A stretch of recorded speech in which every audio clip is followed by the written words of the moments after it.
رب تعالیٰ کا یہ ارشاد ہے وَمَا خَلَقَتُ الْجِنَّ وَالْإِنسَ إِلَّا لِيَعْبُدُونَ، ہم نے جن اور انس کو صرف اپنی عبادت کے لیے ہی تخلیق کیا ہے۔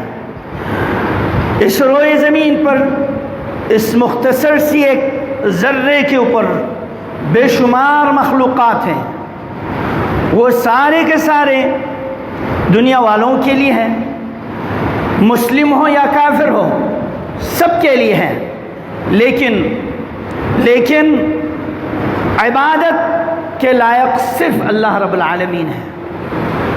اور اس اللہ کی بندگی کو قائم دائم رکھنے کے لیے نبی اللہ آدم نے اپنے اولاد کو وصیت کی۔ ان کے دنیا سے چلے جانے کے بعد قوم نوح کے لوگوں نے 5 ولیوں کے بت بنا دیے، لا تذرن ودا ولا یغوث ولا یعوق ونسرا، ودا وسواعا ویغوث ویعوق ونسرا، ان 5 تن بزرگوں کی بت بنائیں، ان کے پوجا پاٹ کرنے لگے، اور اس قوم نوح سے لے کر عاد، سمود اور مشرکین مکہ تک کے لوگوں کا یہی خیال تھا کہ ما نعبدہم الا لیقربونا الی اللہ زلفا، ہم ان بزرگوں کی مورتیاں بنا کے، وہ اللہ کے پہنچے ہوئے مقربین میں سے ہیں، ان کو وسیلہ بناتے ہیں تاکہ ہماری قرب اللہ کے قریب ہو جائے۔ رب تعالیٰ نے آدم کے بعد نوح علیہ السلام اور بے شمار انبیاء کرام کے آخر میں محمد الرسول اللہ صلی اللہ علیہ وسلم کو توحید کی طرف دعوت دینے کے لیے مبعوث فرمایا اور ان کے غلط عقائد کا رد فرمایا۔ اور یہی مشرکین مکہ جو بیت اللہ کے اندر 360 بت رکھے ہوئے ہیں، اور سفر کے اندر وہ روٹی جو ہم وہ کھانے کے لیے لے کے جاتے تھے اس کو بھی بت کی شکل بنا کے لے جاتے تھے، جب بھوک لگ جاتے تو اس بت کو کاٹ کے کھا جاتے تھے، اپنے ہاتھوں کے بنائے ہوئے پتھروں سے اور لکڑیوں سے، اور روٹی کو بھی بت جیسے بنا کر ان لوگوں نے ان کی پوجا پاٹ کرنا شروع کر دیا۔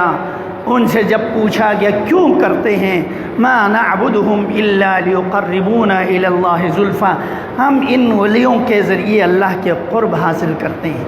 یہی مشرکین جب سمندر کے طوفانوں میں گھیر لیتے ہیں، وَإِذَا رَكِبُوا فِي الْفُلْكِ دَعَوُا اللَّهَ مُخْلِصِينَ لَهُ الدِّينَ، بڑے طوفانوں میں گھیرنے کے بعد کہتے تھے اب یہاں سے نجات دینے والی ذات سوائے اللہ کے اور کوئی نجات دینے والی ذات نہیں، تب جا کے ان کی دماغ ٹھکانے لگ جاتے ہیں۔ حالانکہ رب نے ہمیں قرآن میں یہ بتا دیا یدبر الامر من السماء الى الارض، اس کے سارے فیصلے آسمانوں سے لے کر زمین تک اس کی تدبیریں چلتی ہیں۔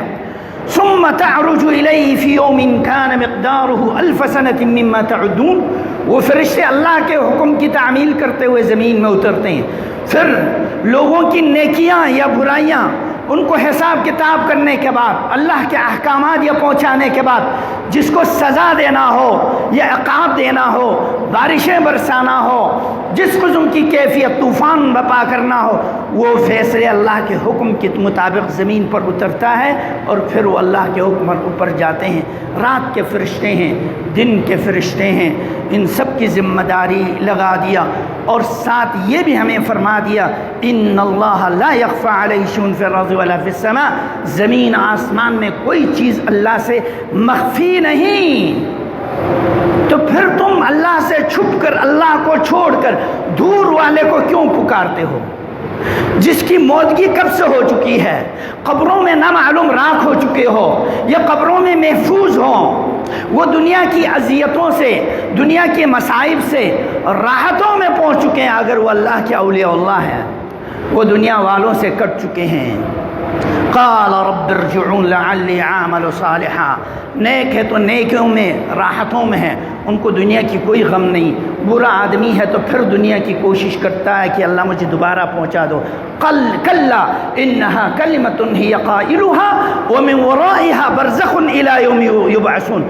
اب یہ تمنا کرنے والوں نے کر لیا، قیامت تک ایک آڑ ہے، رکاوٹ ہے، جو گئے واپس نہیں آنا ہے، جو ادھر ہے وہ اپنی مرضی سے جا نہیں سکتا، دنیا سے تعلق ختم ہو چکا ہے۔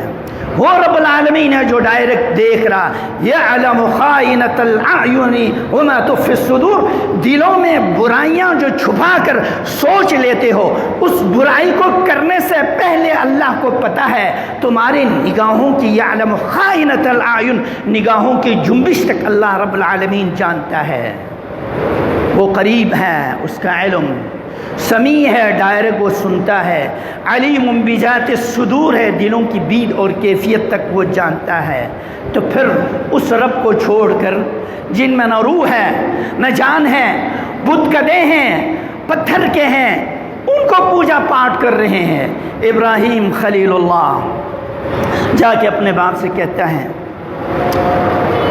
ماذا تعبدون قال لأبیہ وقومہ، باپ سے بھی کہا، قوم والوں سے کہا، اکیلے ایک موحد ہے، پوری ٹیم جماعت خاندان جتھا مشرک ہے اور قبر پرست ہے اور پجاری ہے بتوں کی، ولیوں کی، بزرگوں کی تصویر بنا کر۔ ان سے کہا کیوں تم کن کی بندگی کرتے ہو؟ تم جن کی بندگی کرتے ہو، ائفکن آلہۃ دون اللہ، اللہ کے اوپر الزام لگا کر اللہ کو چھوڑ کر غیر اللہ کی تم بندگی کرتے ہو۔ سورہ صافات آیت نمبر 85 ہے۔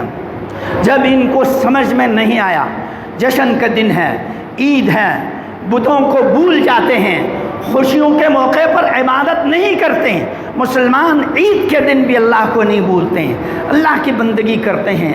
یہ عید کے دن بتوں کو اکیلے چھوڑ کر جشن منانے کے لیے چلے گئے۔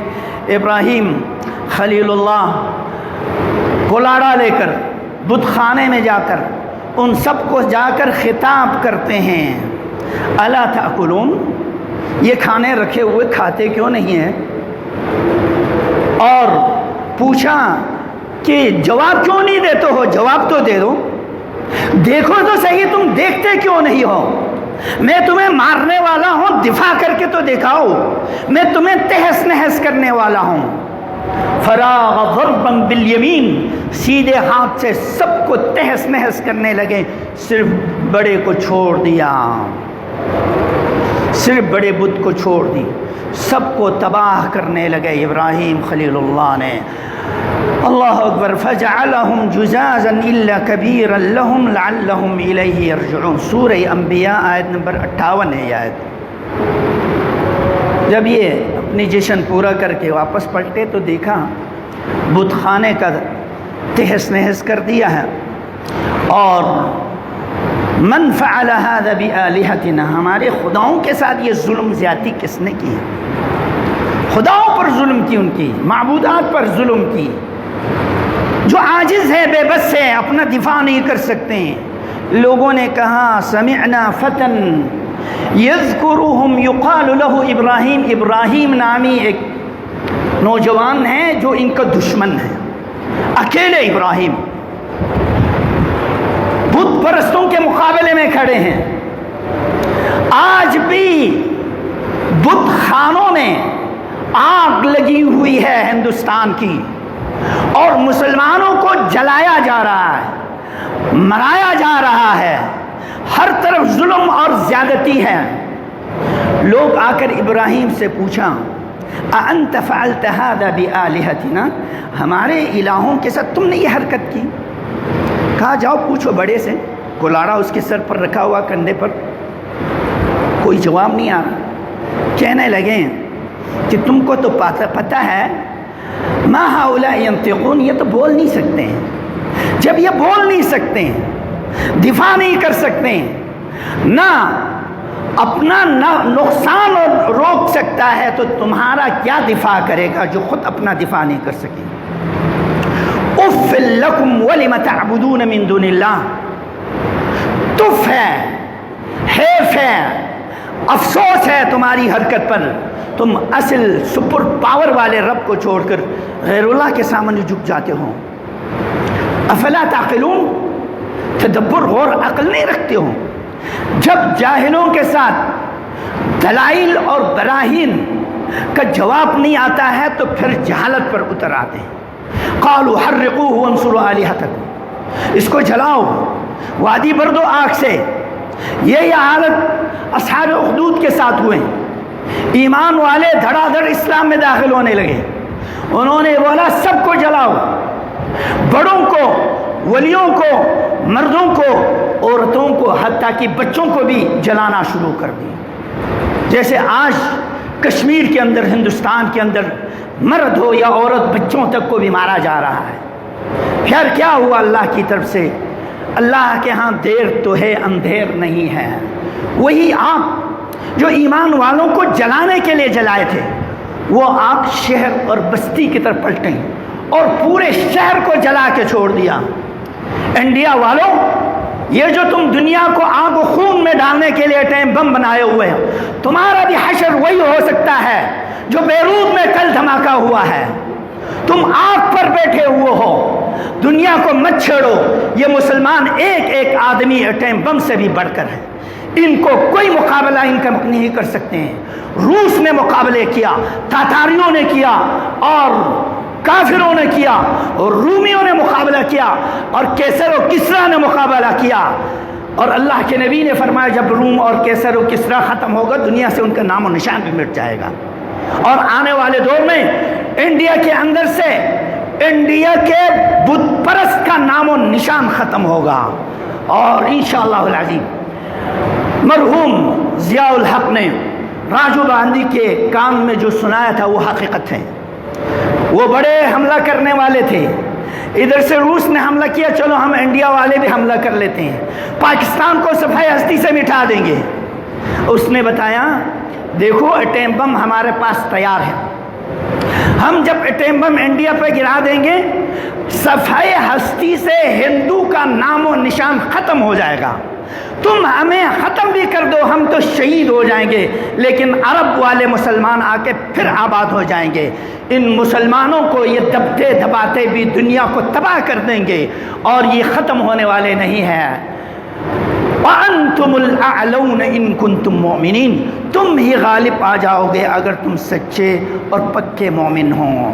سبحان اللہ، سبحان اللہ۔ رب تعالیٰ نے دیکھا کہ ابراہیم خلیل اللہ کو جلانے کے لیے دنیا کے سارے لکڑیاں جلا کے وادی کو بھر دیا ہے، پرندے تک بھی پر نہیں لگا سکتے ان آگ کے اوپر سے، لیکن یہ پکا موحد تھے۔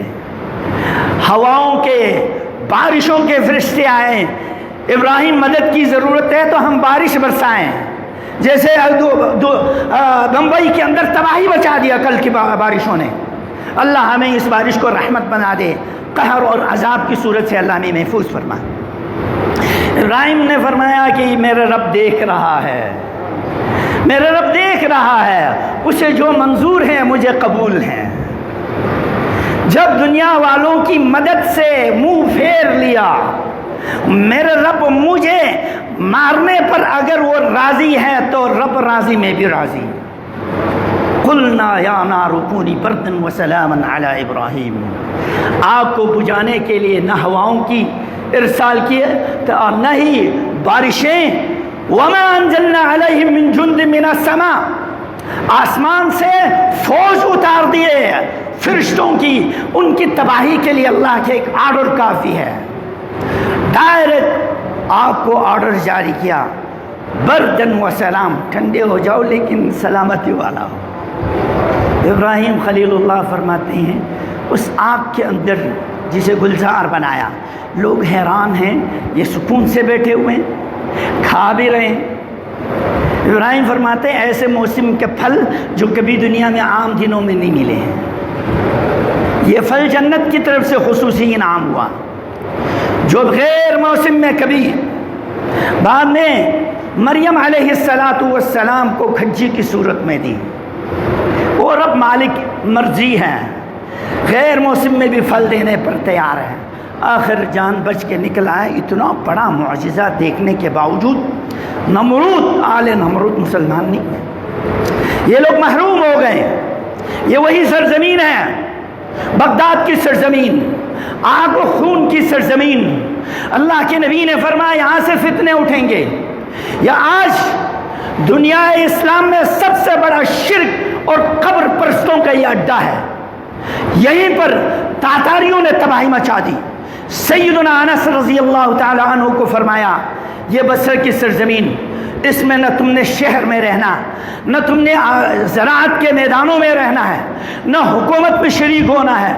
اس شہر پر اللہ کے قہر عذاب نازل ہوں گے، اس سے بھاگ جاؤ، پہاڑوں میں نکل جاؤ. لیکن یہی سرزمین ایک دور آئے گا، ایک دور آئے گا جہاں پر آپ صلی اللہ علیہ وسلم نے فرمایا قرن الشیطان نکلیں گے.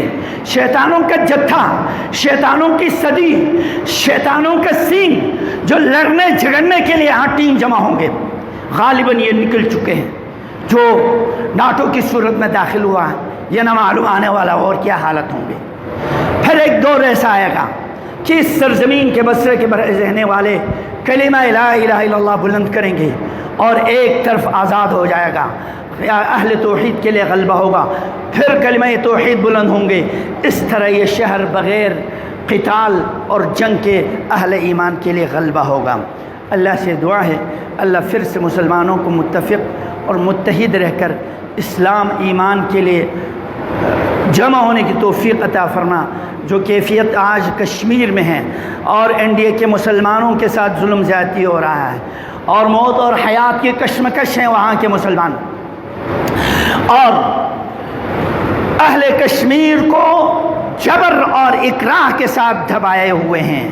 ہماری یہ ذمہ داری ہے کہ ان اللہ یدافع عن الذین آمنوا، اللہ اہل ایمان کا دفاع کرتا ہے. دیر یا سویر اہل ایمان کے لیے کامیابی یقینی ہے. اذن للذین یقاتلون فی سبیل اللہ، اللہ کی طرف سے آرڈر ہے، اجازت ہے جہاد اور قتال. یہ چند افراد اور ٹیم جماعتوں کی نہیں، یہ سپر پاور مملکت پاکستان کی افواج کے ذریعے جہاد ہوں گے اور خفیہ یہ جنگ سے کامیاب نہیں ہوں گے. اللہ سے دعا ہے اللہ ہمارے افواج پاکستان کی طاقت قوت میں اضافہ فرما اور صالح قیادت اللہ ہمیں نصیب فرما. لیکن یہ بھی یاد رکھنا چاہیے پورے ناٹو جمع ہو گئے تھے مدینہ والوں کو ختم کرنے کے لیے. تمام یہودی، تمام مشرکین جمع ہو گئے تھے تاکہ محمد آل محمد کو صفحہ ہستی سے مٹایا جائے. آج پاکستان جو دنیا کی تاریخ میں دوسری مرتبہ مدینہ کی طرح ریاست اسلامی کلمہ لا الہ الا اللہ پر وجود میں آ چکی ہے اور دنیا کی سپر پاور ممالک میں سے شامل ہو چکا ہے. اس کے نقشے کو ختم کرنے کے لیے بلتستان سے لے کر سندھ کے آخری خطے تک انڈیا پھیلا ہوا ہے اور ہمارے گرد و نواح میں نام نہاد مسلمان بھی ہمارے دشمن بیٹھے ہوئے ہیں، اغیار بھی ہمارے دشمن ہیں اور اپنے بھی ہمارے دشمن ہیں. اہل کفر کے نگاہوں میں ہم چپ رہے ہیں. وہ یہ نہیں چاہتے ہیں سپر پاور مسلمان دنیا میں قائم رہے. یریدون ان یطفئوا نور اللہ واللہ متم نورہ، اللہ اپنی ایمان اہل ایمان کو پورا کرنا چاہتے ہیں، ان کے عزائم کو مٹی میں ملا دیں گے.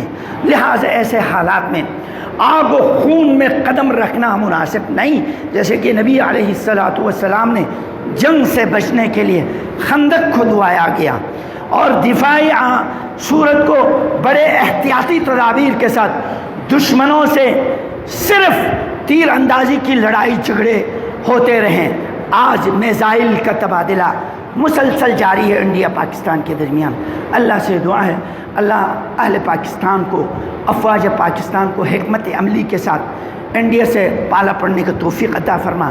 اللہ اس کو مشرق سے مغرب سے، شمال سے جنوب سے اور نیپال سے، بنگلہ دیش سے، ہر طرف سے اس کو گھیر کر دبوچنے کی اللہ توفیق عطا فرما.